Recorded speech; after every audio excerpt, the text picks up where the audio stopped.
Hello again, this is Captain John, and today I want to talk about how to determine your anchor's swing circle.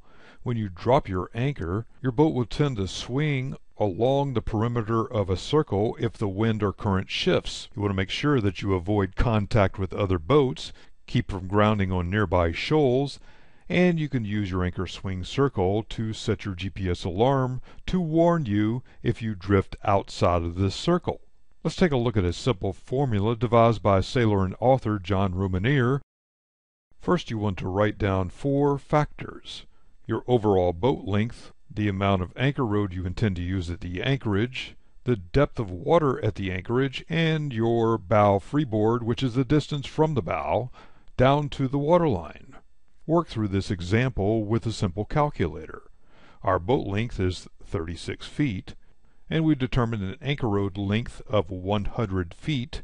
We'll be anchoring in 10 feet of water, and our bow freeboard is 4 feet.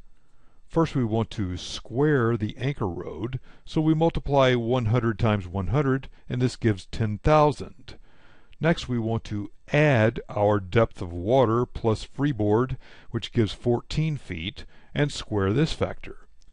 We multiply 14 times 14, which gives 196. Subtract 196 from 10,000, which gives a factor of 9,804. Find the square root of 9,804, which gives 99.02 feet. Add your overall boat length to this factor and round up. 36 feet plus 99.02 equals 135.02. Rounded up gives us a 136-foot swing circle.